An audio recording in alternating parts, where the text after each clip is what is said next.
সুপ্রিয় শিক্ষার্থীবৃন্দ, আজকে আমরা নতুন অধ্যায় নিউটনের বলবিদ্যা পঞ্চম চতুর্থ অধ্যায়। চতুর্থ অধ্যায় প্রথমে আমরা দেখব জড়তা। শুরুতে দেখব জড়তা।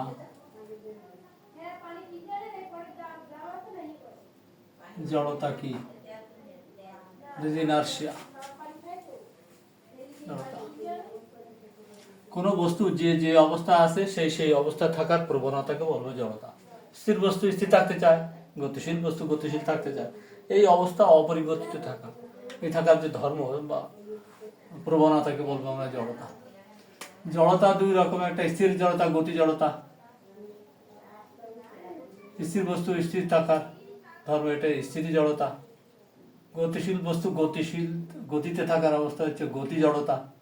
স্থির জড়তা গতি জড়তার উদাহরণ আমরা জানি, এসএসসি থেকে পড়ে আসছি। স্থির জড়তা, গতি জড়তা।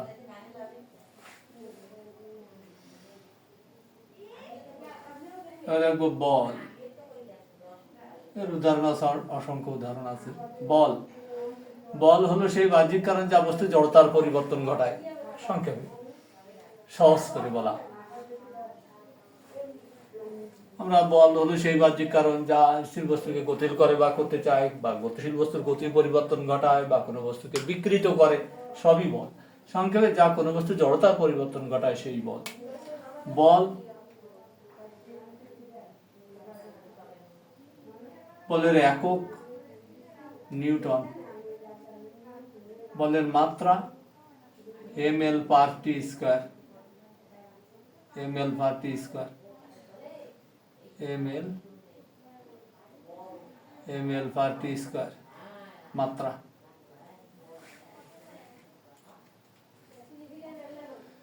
বল বলের বৈশিষ্ট্য আছে, ধর্ম আছে। এই ধর্ম বা বৈশিষ্ট্যগুলো পড়তে হবে। বল কি করে? কোনো বস্তুকে ত্বরণ বা মন্দন সৃষ্টি করতে পারে। ত্বরণ বা মন্দন সৃষ্টি করতে পারে। ত্বরণ বা মন্দন সৃষ্টি করতে পারে। বল জোড়ায় জোড়ায় ক্রিয়া করে, মন্দন সৃষ্টি করতে পারে, করে। এটা জোড়ায় জোড়ায় কাজ করে, জোড়ায় জোড়ায় কাজ করে, জোড়ায় জোড়ায় ক্রিয়াশীল।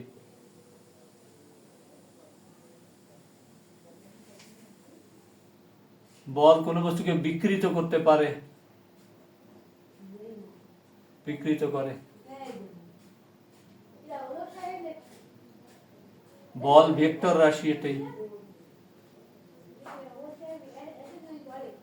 সবই বলে বৈশিষ্ট্য। বল প্রকারভেদ, দুই ভাগে ভাগ করা যায়। দুই ভাগে ভাগ করা যায়। এক স্পর্শ বল, অস্পর্শ বল। স্পর্শ বল কি? বা সংস্পর্শ বা টাচে থাকতে হবে। আর একটা হচ্ছে অস্পর্শ বল। অস্পর্শ বল, স্পর্শ বল যেমন ঠেলা বল, টানা বল, এইগুলো সব স্পর্শ বল। অস্পর্শ বল কোনগুলো? মহাকর্ষ বল, চুম্বক বল ইত্যাদি। এগুলো প্রত্যেকটা উদাহরণ। এবার মৌলিক বল। মৌলিক বল হচ্ছে যে বল স্বাধীন, নিরপেক্ষ, অন্য কোনো বলের উপর নির্ভরশীল নয়। এই দুটো ছাড়া অন্য কোনো বলের, এটা স্পর্শ বল ব্যতিরেকে অস্পর্শ বল। এটা মৌলিক বল, যে বল স্বাধীন, নিরপেক্ষ, অন্য কোনো বলের উপর নির্ভরশীল নয়, সেই বলটা হচ্ছে মৌলিক বল। মৌলিক বল চার রকম। এটা কি? এটাকে যদি চার্ট আকারে আমরা দেখি,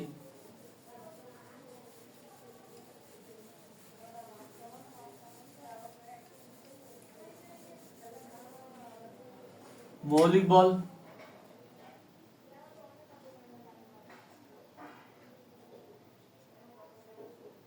মহাকর্ষ বল 1, 2 দুর্বল নিউক্লিয় বল, দুর্বল নিউক্লিয় বল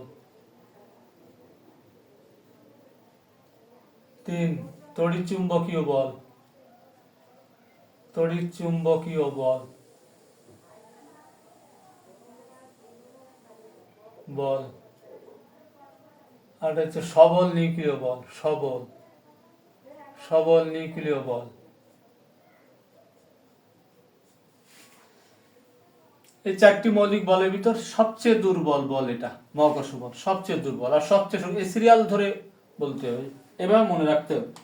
এই সিরিয়ালটা যদি যদি ঠিক মতো সিরিয়াল মতো মনে রাখা যায়, তাহলে নিচের যে এমসিকিউ গুলো সব সহজে মনে রাখা যাবে, সহজ হবে। তো চারটি মৌলিক বলের ভিতরে সবচেয়ে দুর্বল বল এটা, সবচেয়ে শক্তিশালী বল এটা।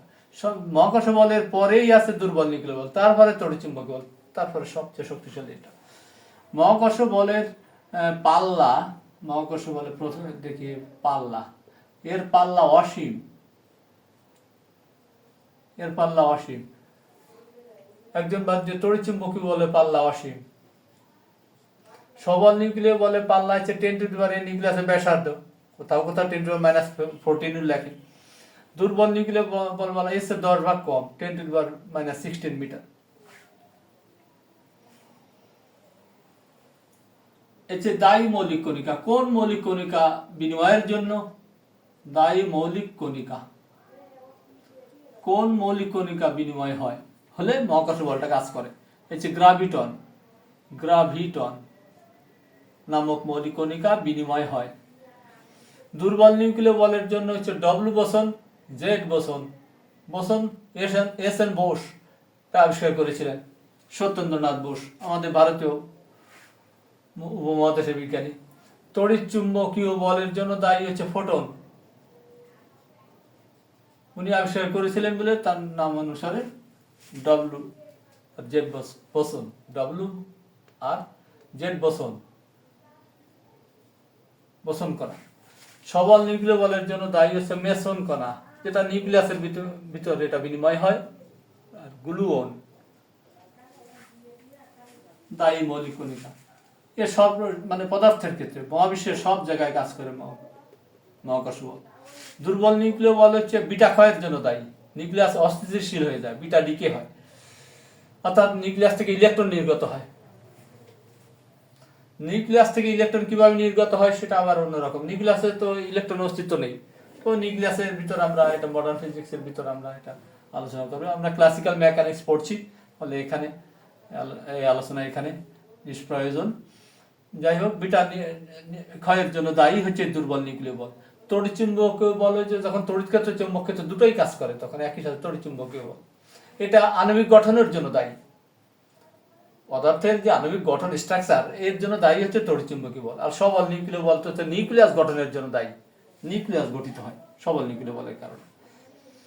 এবার আপেক্ষিক সবলতা, আপেক্ষিক সবলতা।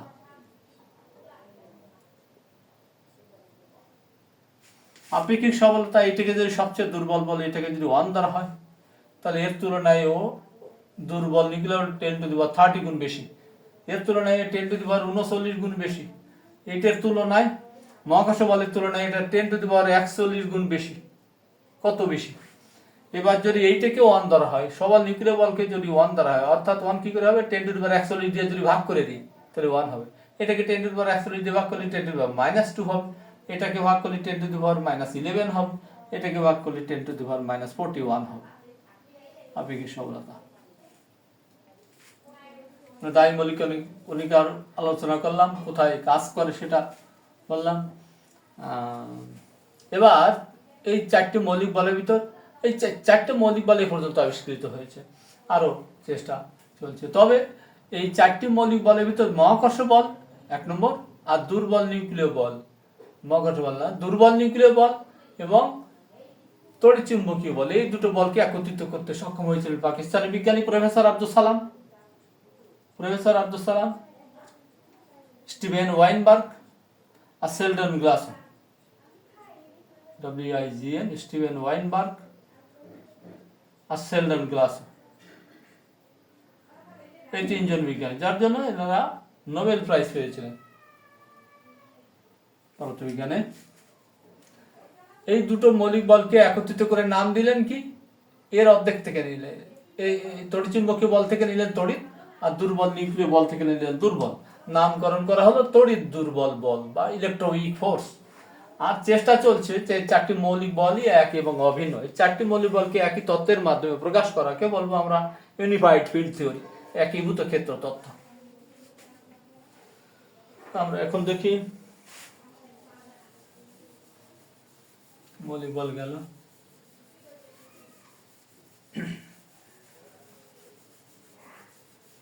এরপরে দেখবো আমরা নিউটনের গতিসূত্র। গতিসূত্র তো আমরা এসএসসি থেকে পড়ে আসছি। গতিসূত্র নিউটন দিয়েছিলেন ভর গতি, গতি মানে বেগ, আর তার সাথে সম্পর্ক ভর গতি আর বেগ, ভর গতি আর সময়, এর ভিতরে সম্পর্ক স্থাপন করার জন্য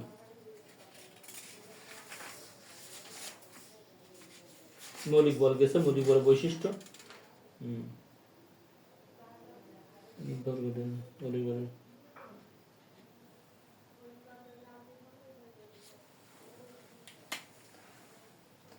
ভর গতি আর বল এই তিনজনের ভিতরে সম্পর্ক স্থাপন করে।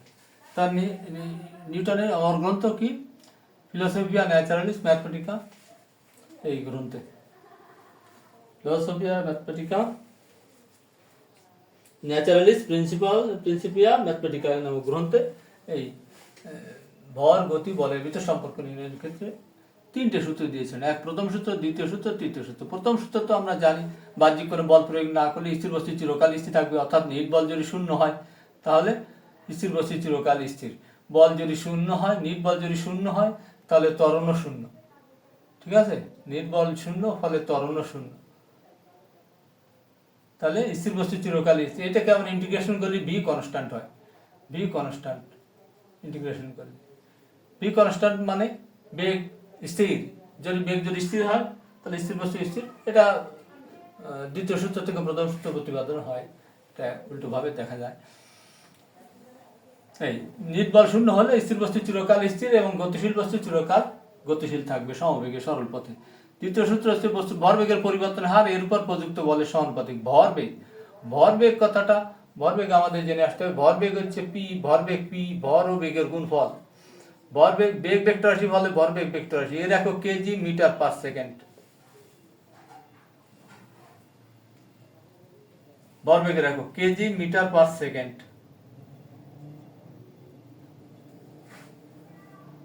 মাত্রা এম এল ভার টি, ভর আর বেগের মাত্রা।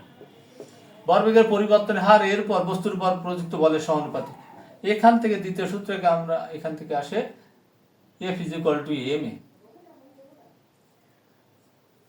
F is equal to M এ।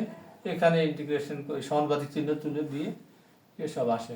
এখান থেকে আমরা একক বলের সংজ্ঞা থেকে দূর করতে, একক বলের সংজ্ঞা সাথে কে ধরে এই কে এর মান আমরা অপসারণ করতে গিয়ে একক বলের সংখ্যাটা পাই। একক বলের সংখ্যা আবার পরীক্ষায় আসে।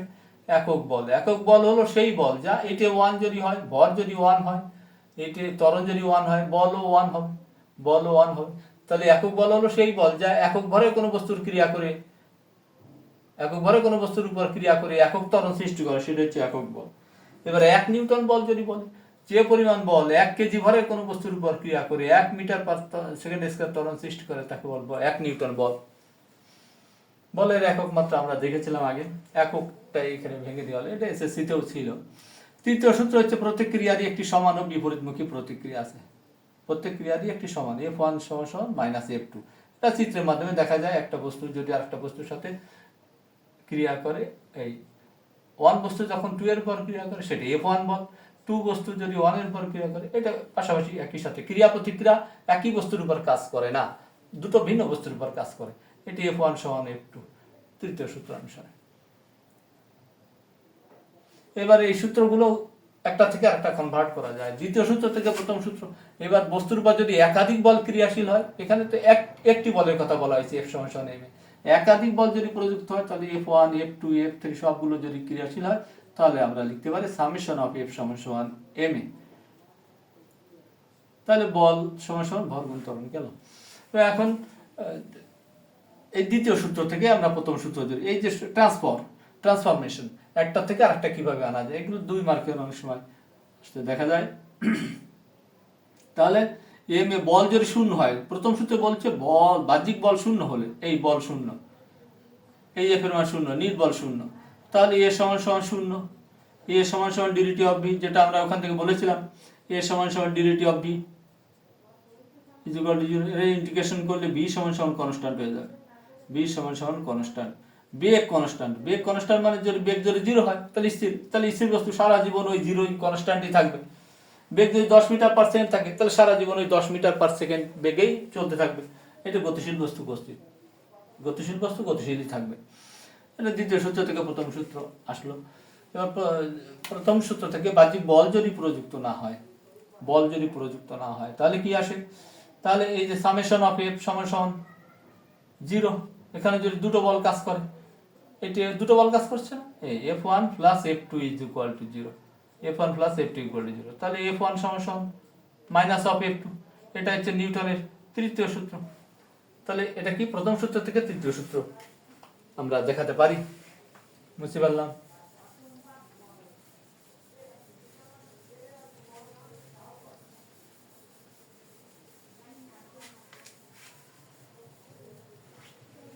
এরপরে দেখি সূত্র গেল, বলের একক গুলা, বলের একক, বলের একক এগুলো পরীক্ষাতে আসে, প্রতিযোগিতামূলক পরীক্ষায় আসে, বোর্ড পরীক্ষায় এমসিকিউতেও আসে, অ্যাডমিশন টেস্টেও আসে। বলের দুটো একক, একটা হচ্ছে পরম একক, অভিকর্ষীয় একক। আমরা এই পাশে পরম একক দিলাম, এই পাশে অভিকর্ষীয় একক। পরম একক এখানে সিজিএস, সিজিএস পদ্ধতি, এমকেএস পদ্ধতি যেটা এসআই পদ্ধতি, আর একটা হচ্ছে এফপিএস পদ্ধতি, ব্রিটিশ পদ্ধতি। এটা হচ্ছে পরম, এ পাশে পরম একক, এ পাশে পরম, আর এ পাশে অভিকর্ষীয় একক। অভিকর্ষীয়, অভিকর্ষ ত্বরণ কাজ করবে এখানে, অভিকর্ষীয় একক। পরম একক এক্ষেত্রে এফ ইকুয়াল টু এম এ কাজ করবে। অভিকর্ষীয় একক যখন তখন বল, বলের একক হচ্ছে, তখন এফ সমান সমান এম জি আসবে, অভিকর্ষ ত্বরণ কাজ করবে। সিজিএস, এটা সিজিএস এটা পরিমাপের যে একক পদ্ধতি, এটা প্রথমটা হচ্ছে দৈর্ঘ্যের একক, প্রথমটা দৈর্ঘ্য একক, পরেরটা ভরের একক, পরেরটা সময়ের একক। সিজিএস পদ্ধতিতে বলের একক হচ্ছে গ্রাম, ভরের একক গ্রাম, সেন্টিমিটার পার সেকেন্ড স্কয়ার, এটাকে বলবো ডাইন। এক ডাইন সমান সমান 1 গ্রাম গুণ 1 সেন্টিমিটার পার সেকেন্ড স্কয়ার। যে পরিমাণ বল 1 গ্রাম ভরের কোনো বস্তুর উপর ক্রিয়া করে 1 সেন্টিমিটার পার সেকেন্ড স্কয়ার ত্বরণ সৃষ্টি করে তাকে বলবো 1 ডাইন। 1 নিউটন একটু আগে দেখে আসছিলাম, 1 কেজি গুণ 1 metre per second square, 1 metre per second square, এটা হচ্ছে 1 নিউটন। এই এপিএস পদ্ধতিতে বলে একক হচ্ছে পাউন্ডাল, POUNDAL, পাউন্ডাল। 1 পাউন্ডাল সমান সমান 1 পাউন্ড গুণ পাউন্ড, এলবি, এলবি দিয়ে লিব্রা, লিব্রা এটা ব্রিটিশ একক। পাউন্ডাল 1 পাউন্ড ভরের কোনো বস্তুর উপর ক্রিয়া করে 1 ফুট পার সেকেন্ড স্কয়ার ত্বরণ সৃষ্টি করে তাকে বলবে 1 পাউন্ডাল। এদের ভিতর এর ভিতর সম্পর্কও দেখানো যায়। এবার সিজিএস পদ্ধতিতে বলের অভিকর্ষীয় এককের নাম হচ্ছে গ্রাম, আর জি থাকার কারণে ওয়েট আসবে। এখানে এমকেএস পদ্ধতিতে ভরের একক কেজি, আর এখানে জি থাকার কারণে ওয়েট আসবে, কেজি ওয়েট। এপিএস পদ্ধতিতে ভরের একক pound, pound weight, LB, pound weight. এবার প্রত্যেকের ভিতরে সম্পর্ক আনতে হবে। 1 গ্রাম ওয়েট সমান সমান 1 গ্রাম গুণ ওয়েট মানে জি মানে 980 সেন্টিমিটার। সিজিএস এর পরম অভিকর্ষীয় এককের সাথে পরম এককের সম্পর্ক আনছি আমরা, 980 সেন্টিমিটার পার সেকেন্ড স্কয়ার। তাহলে 1 গ্রাম ওয়েট সমান সমান 980 die, sorry 980 die. 1 KG wait সমান সমান এরকম 1 কেজি থাকবে, গুণ জি এর মান 9.8 মিটার পার সেকেন্ড স্কয়ার, তার মানে 9.8 নিউটন। এবার pound weight WT, pound weight সমান 1 পাউন্ড ওয়েট সমান সমান, আমরা যদি 1 পাউন্ড মানে 400, এখানে 32.2 পাউন্ডাল আসবে। এখানে পাউন্ড আর জি এর মান 32.2 ফুট পার সেকেন্ড স্কয়ার করে হিসাব করলে 32.2 পাউন্ডাল। এবার পাউন্ডাল এখানে ভাঙলে 1 পাউন্ডকে যদি ভাঙি তাহলে 453.6 গ্রাম, আর জি এর মান 30.48 সেন্টিমিটার পার সেকেন্ড স্কয়ার। তাহলে এখানে আসে 1 3 8 2 5 ডাইন, এই ডাইন চলে আসলো। এবার এটাকে যদি আমি নিউটন করতে চাই তাহলে 10⁵ দিয়ে ভাগ করে, এখানে এখানে সম্পর্ক আছে। 10⁻³ গ্রাম, 1 মিটার মানে 10⁻² centimetre per second square, centimetre per second, তার মানে 10⁵ ডাইন। 1 নিউটন সমান 10⁵ ডাইন। এটাও আমরা করতে পারি। 1 পাউন্ডালের সাথে 1 পাউন্ডাল সমান 1 পাউন্ড সমান 453.6 গ্রাম, আর 1 ফুট সমান 30.41 সেন্টিমিটার। এখানে আসে 1, 3, 8, 2, 5 এটা হচ্ছে গ্রাম, এই আর এটা সেন্টিমিটার পার সেকেন্ড স্কোয়ার। তাহলে এটা হলো ডাইন, 1, 3, 8, 2, 5 ডাইন, 1, 3, 8, 2, 5। এটা সামান্য একটু হেরফের আসে ফ্র্যাকশন। এর যদি নিউটনে করি 0.13825 নিউটন, 10⁵ দিয়ে ভাগ করে নিউটন। এবার এখানে 1 পাউন্ড ওয়েট, এখানে 1 পাউন্ড ওয়েট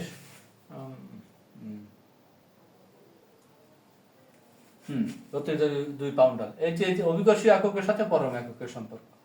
এবার 1 পাউন্ডাল সমান 1 পাউন্ডাল সমান কত ডাইন? এই 1 পাউন্ডাল সমান এই যে এটা কি, এটা পাউন্ডাল। এখন যদি ডাইন চাই 32.2 সাথে 32.2 সাথে কত গুণ হবে? 1, 3, 8, 2, 5 ডাইন। এটা ডাইন হয়ে যাবে। তাহলে 10⁵ দিয়ে ভাগ করলে নিউটন হয়ে যাবে 10⁵ দিয়ে। এই হলো বলের এককগুলা। ধন্যবাদ। এ পর্যন্ত আজকের ভিডিওটা।